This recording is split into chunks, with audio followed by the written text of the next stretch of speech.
Well, Chelsea could have a superstar generational attacker on their hands here. You ain't so tough with that bad boy tuck. I'ma get it how I'm living, I'ma walk the walk. Outline my lines, I rap through thought. What's happening, people? Welcome back to Football Therapy with me, your host, Jan. Hope you're doing well.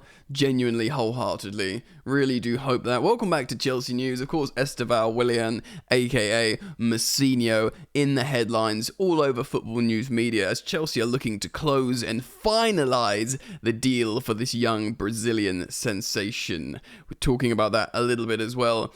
Joe Shields apparently trying to get the deal over the line and what that represents. Danny Finkelstein, of course, recently been quoted talking about this model, this project, how Chelsea do indeed have a project. And it's young superstar players coming to Chelsea, and they're not coming for the money. They are coming because they're all being convinced of the plan, the project. And that could just sound like, noise and hot air. But I kind of believe it, because many of the players that we already signed, they're really, really good players, that some of them aren't living up to their potential currently, they joined because of the project. None of them are on insane wages. In fact, the majority of these young talents would have got more money elsewhere from going to different clubs. But they've all been convinced that what Chelsea are doing is they're building this team of tomorrow that, you're going to be a part of, you're not going to get lost in, or not just getting lost in by the time your time comes to shine, which, these days is younger and younger, that you'll be accommodated with incredible talent around you. Do you remember, so many people were frustrated that we got a young Eden Hazard? He was brilliant. He did come into a team that had, Frank Lampard and whatever, other good players, but we never really built the team around Eden Hazard, who was a generational talent. It looks like the plan is different here, that we are going to build around these players and give them the appropriate talents around them, but in such a way where we're not paying insane wages. So we are going to talk about Estevao Willian in this video very shortly, how he could be accommodated when he's expected to play. Is he worth the money, and should we be really excited about him? And I'm also going to start, of course, with Cole Palmer, who won the Premier League Young Player of the Year. So it's going to be a good video, guys. As always, thank you for joining me. If you want to support the content, super simple. Simply like the video, subscribe if you want more content. If you've chosen to subscribe, hit the bell notifications icon so you get updated when I upload, and you can come hang out with me, mate. Right then, let's start off with this. Ding! Of course, Cole Palmer winning the Premier League Young Player of the Season. He had to, really, didn't he? The numbers themselves are just absolutely insane. There he is, looking happy as Larry. Of course, he'll be delighted with this, but many of you would have seen that picture that leaked on social media of Cole Palmer's phone background, which is a picture of the PFA Young Player of the Year. So that PFA trophy, slightly smaller of Young Player. He's obviously doing some manifesting here, visualizations, seeing it, imagining it. He wants it. The Premier League Young Player of the Year is great. I mean, the award itself's pretty boring, isn't it? All the Premier League awards, just those cylinders, aren't very exciting or inspiring, but you put them in a case, they probably look better. But he wants, that trophy, the PFA Young Player of the Year. And to be honest, he should get it, I think. I knew Phil Foden qualified for this award, which I think is a bit farcical, how he's got multiple children and been in the Premier League for many seasons, won 5 Premier Leagues, he shouldn't qualify for that as far as I'm concerned. Look, Phil Foden, give him the Player of the Season. I think he's magnificent. I think he's had an insanely good season, personally. But young PFA player, I hope people like Foden doesn't qualify for that. Maybe he does, but I don't know if the rules are different from Premier League to PFA. But if Cole Palmer picks up both this award and the PFA Young Player of the Year, which of course is his phone background, what a sensational season he would have completed. You've seen the stats. He's the first Chelsea player to get multiple hat-tricks in a season, I think. He's broken loads of home records for goal scoring for a young player, records for goal involvements. I think he's just absolutely torn it to pieces. He's still got a game to go, of course, tomorrow against Bournemouth at home at Stamford Bridge, where you'd back him to do something, maybe get a goal, maybe get an assist, crank those numbers off. That sounds like a peculiar phrase. Anyway, I digress. Yeah, like, you know, Bournemouth, they might be on the beach. Of course, I've previewed this game. I've done my lineup in the previous upload. Go check that out if you want my preview of that game. But he could, you know, go off essentially in that last game and really have that fresh in people's mind. I don't know if the voting's closed for PFA, but I just really want him to win it, you know? I just really want him to do it. All right. So, Estevao Willian, Ben Jacobs, CBS reporter, I've seen him on social media a lot, many of you talking about Chelsea. He's confirmed on Alex Goldberg's show The Byline that Joe Shields is heavily involved with the Estevao deal that Chelsea are currently trying to get over the line. There's been conflicting reports that he's already been done. Of course, he has agreed to join Chelsea already, like in terms of he wants to join the project. He's happy with the wage packet, the setup, the integration. Similar how we got Kendry Paez to agree early doors. Like I said, Finkelstein saying they're all very interested in the project. They all want to come in, you know. We've got other young Brazilians as well, Angelo, Santos, and, you know, I'm sure they would have seen legends like Thiago Silva be loved at Chelsea, and there's just a good vibe for that kind of thing. And of course we are footballingly trending in the right direction now. So it is exciting. And of course Joe Shields, synonymous with the signings of Lavia, who we don't know is good yet, but is apparently very good, and the aforementioned Cole Palmer. So he does do some stuff right. He is, you know, he's got a good eye for talent.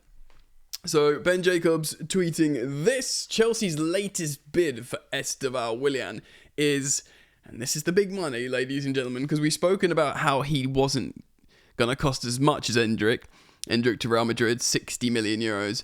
Chelsea's latest bid for Estevao Willian is 65 million euros for the 17-year-old, of course the same age as Endrick.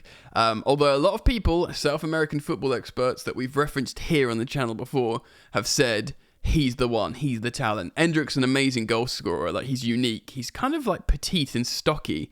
He's a bit of like a Sergio Aguero body shape, Endrick. And he's a proper number 9. Like, you know, it's weird how Brazil have got Richarlison as their striker at the moment. He's a great player, Richarlison, but he's not like, for me, he's not the striker Brazil should have. Endrick is. You know, Endrick's only 17, but they're sorted now. You know, Endrick's going to be playing for Brazil for a long, long time as their centre forward, their striker. But right winger, wide forwards, of course, they've got Rodrigo, they've got Vinicius Jr., but Estevao Willian, this kid, who they call Messinho for his style of play, which is, you know, I think given an Argentina legend name as a Brazilian is probably not ideal, but he's meant to be the one. Incredible. And of course, Chelsea have been highly praised for looking to secure both Estevao and, of course, Kendry Paez, who's already visited Chelsea a few times and is settling in and will arrive in 2025. But Estevao Willian, so he says, yes, the fixed fee is close to 40 million euros, which would make the 25-ish add-ons, but, you know, ones that I imagine would be met. So this is coming from Cesar Luis Merlo, who is a reporter, and it's also been revealed by Eduardo Burgos, who's another South American reporter, saying Palmeiras insisted on the total package being in excess of 60 million euro, and the current offer is the most expensive transfer in South American football history, if all agreed. Chelsea are confident of this signing. That is wild, bro. How much was Neymar from Santos? He must have been a lot. I know that was ages ago now because he's in his 30s and he went when he was young to Barcelona, didn't he? But the most expensive, I'll read that again. The current offer is the most expensive transfer in South American football history, if all agreed. I mean, if it's the offer and it's agreed, it will be the most expensive because it can only go up, which is wild, really. But like I said, people that know about South American football, and ladies and gentlemen, that's not me. I'm going to say that. I'm just going to put that out there right now. I've watched a few highlights. It's almost like you can watch highlight reels, yeah. But the main thing is you want to listen to what people say who know what they talk about, who cover Palmeiras, who cover South American, Brazilian football. And they're like, yeah, this kid is the one. Like, he is the one, right? So I want to talk about that a little bit. I'm not sure if it's the exact same structured deal in terms of would he arrive my cat just comes in, eats, leaves. She spends all day outside. It's like, I don't even live with her anymore. Anyway, so Kendry Pires can't arrive till he's 18. Now, Estevão's older than Kendry Pires. I think Pires is 16 now. I think when we were looking to get the deal over the line, he was 15, but now he's 16. Estevão is 17 last month or a couple of months ago or something. So he'll turn 18 first. Now I don't know if we'll wait for the same summer for him to arrive, or if there's a different deal, or if he can arrive when he was a bit younger. I'll have to get back to you on that, guys, because there's a lot of people speculating he might actually arrive sooner before Pires. Regardless, if we get the deal over the line, you'll see things like him coming to Cobham for settling in, learning English. It's a shame that it wasn't done a bit before, so he could come and see Thiago Silva or something like that. That would be good. But I feel like there'll be, he'll start learning. It's the same stuff as Pires. He'll start learning English. He'll visit a few games next season, early doors. He'll learn, train at Stamford Bridge. Pires trained. So it's really intelligent integration from Chelsea as a club and the people, the relevant officials. Right, now, guys, many of you will struggle to get excited about this because, you'll be like, well, fine, great, future teenagers, talent. Are they going to play? Are they going to not play? Are they going to be sold for profit? I think this is the kind of player that Chelsea will think will use him. He'll be part of the team because this is the kind of player that could cost 120 million euros and we're getting him for 65 because, again, as Bowley's always said, youth is undervalued in football. They feel like they can't sell them for much because they're teenagers, but we can see these guys are superstars already. Real Madrid have done that a little bit. They did that with Vinicius Jr. They've done that with Endrick, Rodrigo. So it's a thing that's buying and making superstars young. The question is, how does he play in this Chelsea side? People are talking about Michael Elise, and Kendry Pires is a left footer as well, but Pires does like to play more centrally. But let's just say, for the sake of it, Estevao Willian is being purchased to play in Chelsea's side in maybe the near future. So Pochettino might still be the manager, right? What do you do? How do you play him? Because Cole Palmer is Chelsea's best player, to the point now where, we've spoken about him winning all these awards, having record-breaking seasons, and just looking effortlessly good, and being available for every single game, Cole Palmer, in a Chelsea side that is just riddled constantly with injury. So he's worth his weight in gold, or diamonds, Cole Palmer. You're not getting him out of your starting lineup. In fact, when I said before, earlier in the video, about not building around Eden Hazard, this should be an opportunity of building around Cole Palmer. And maybe Estevao Willian represents that. Not the Willian we robbed from Tottenham, who was a great servant, but a bit more of a superstar than him. Do you know what I mean? So that's the kind of players we'd be putting around our star boy. And I guess in that case, you play Estevao Willian on the right wing, you play Cole Palmer in the number 10, and then I guess you play Nkunku on the left. I don't want to lose Nkunku, man. And I was looking at the wages recently, and Nkunku's on significant wages, just under Reece James. He's not one of the kids who are on 80 to 100k. He's on 200k a week in Nkunku. And that's fine, by the way. This is a guy, like an ex-PSG player starting for France when fit. Obviously, he's not been called up for France now because he's not played all season. But this is a guy who's played loads for France, linking up with Mbappe. He was always going to get good money. And to be honest, had he stayed at PSG, he would have got more money than the 190k a week he's on now. Sterling's on £325,000 a week. I don't want to say it every video, but it's a sobering reminder.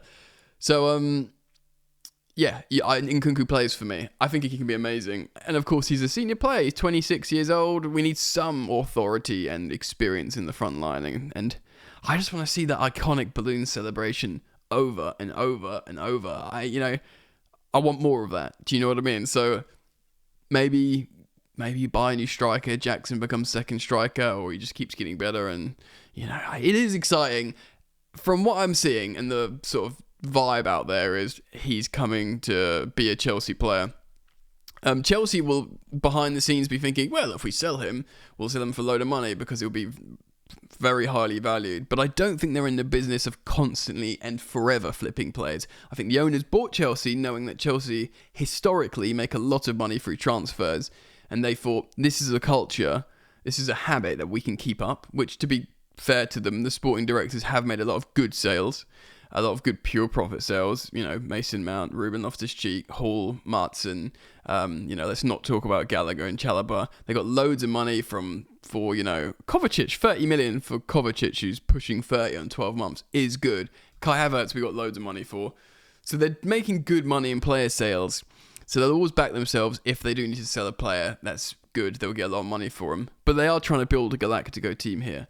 And from what I'm reading, for the moment, Estevao Willian is seemingly a part of that plan on the right wing, which is very, very exciting. A record for South American football. Look, I shouldn't get excited about that because it's cynical, it's money, it's inflating the market. But there is that inner FIFA child in me thinking, oh, we're spending loads of money on players. It's really exciting and I'm getting a dopamine hit in my brain.